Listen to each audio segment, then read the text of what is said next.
I am from Chicago. I lived through both Mayor Daley's. I've lived through the rest of the mayors there. My husband and family were developers, especially midtown high-rises in downtown. I applaud builders. I came from that. In the last 15 years in Scottsdale and Glenvale, all I have seen is development, though at a much slower pace. Lots of us personally and developers lost a lot of money in 2008, and I'm glad that all the parcels that have sat here for so long are being developed by those who've stashed tons of money and are able to do this. However, and I'm glad this man who's had Gentry property, and if it's the Covenant or whatever it's called down the street, and the restaurateur from Chicago who's already torn up on Camelback, and the little dental office and law office, whatever it is, next to the W.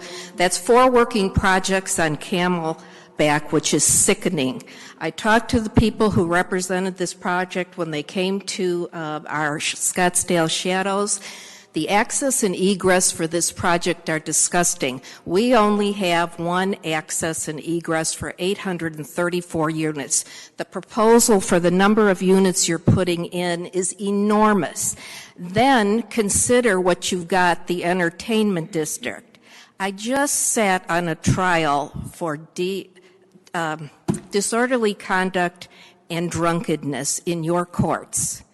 A girl pulled down her pants and peed in the bushes in the entertainment district. They let that driver go, and then another girl working at one of the hotels was coming west on Camelback. She didn't cause an accident, but this first girl did.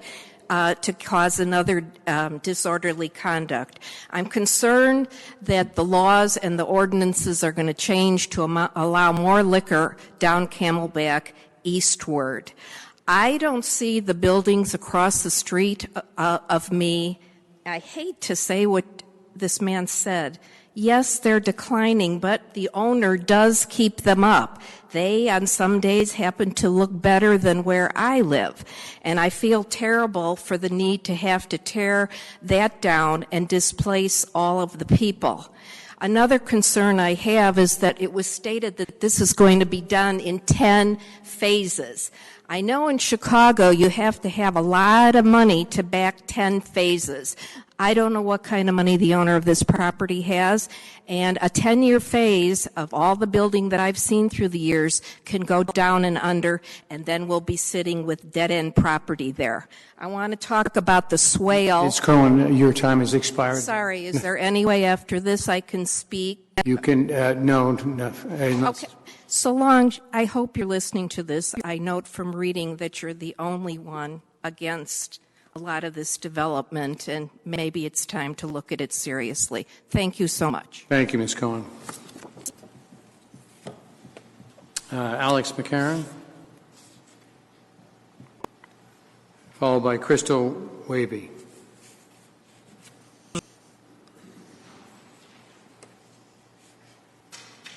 City Council members and staff, I'm privileged to be here this evening to tell you that I really like living at the Visconti Apartments. I've lived there since May of 2013. It's a very safe place to live.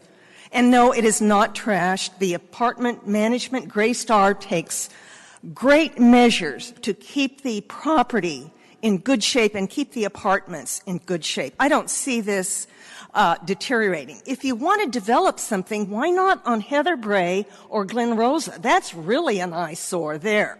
I think you could do something there. In Scottsdale, we have a lot of apartments already. I know down on McDowell and Thomas, there's been a lot of construction. This project is going to add a lot of traffic to the area. Now, we already have a kind of a bicycle depot or kind of a terminal there on Osborne and Thomas. My husband and I ride down the Greenbelt pathway, and we really do enjoy it. We have full access because we walk around the property. There's already quite a wash connection. There's parks. There's lakes along the Greenbelt Pathway, which is public space. I have a real problem with making a residential community public. A residential community, it seems to me, should be separate from public space. And we're integrating everything. And I wouldn't pay mega bucks to live there, to continue to live there, if it's going to be public, with all the public people coming in there, all the traffic. I just think this project could be scaled down into public and then keep a residential community residential and safe. And I like the safety of the Visconti. And I'd like to see this redone and certainly do something on Heather Bray Avenue and Glen Rosa, a real eyesore in there. If any eyesore, it's right there on Heather Bray and Glen Rosa. Thank you for your consideration. Thank you, Ms. Redlin. Tracy Lenyock.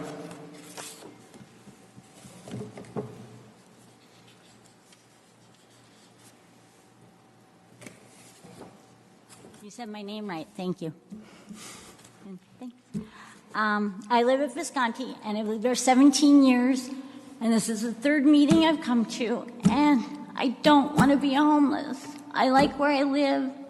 I've lived there a long time. There's people, Dorothy's lived there for 35 years, Nina's lived there for 25 years, Sheila's lived there for 20 plus years, and a lot more people. And it's not an eyesore or disgusting place, but thank you for calling my home that, Mr. Barry. Yeah, he's smiling about it. It's people's homes.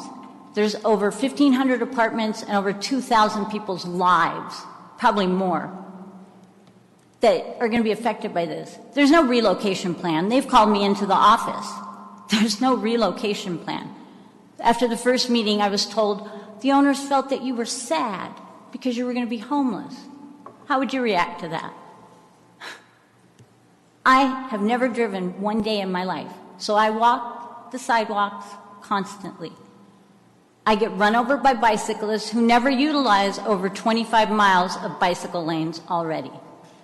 And what's going to happen when Mother Nature unleashes in the Indian Bend Wash and it rolls all down south? The water still hasn't receded from last week's rain. They never mention what they're going to do. They just have a pretty picture of green grass. I don't want to sound bitter or angry. I love Scottsdale. I want to live here forever and die here. I moved from Tucson, and it's so much better up here. There's so much retail that already sits empty at the Fashion Square in Old Town. I walked through Old Town tonight, places I hadn't seen for a while. They're closed up. Why put in more and more and more until you fill up what you already have? I don't understand it. There's lots of places in the city that this could be done, but why destroy 3 apartment communities which have just redone to the tune of over $1 million of painting, redoing a pool, they're redoing the fitness center right now. The apartments are getting top dollar, almost $2,000 for some of the apartments they're charging there. So I just hope that you don't vote for it because I don't want to be homeless. Thank you. Thank you, Ms. Lenyock. Next will be Trudy Hayes.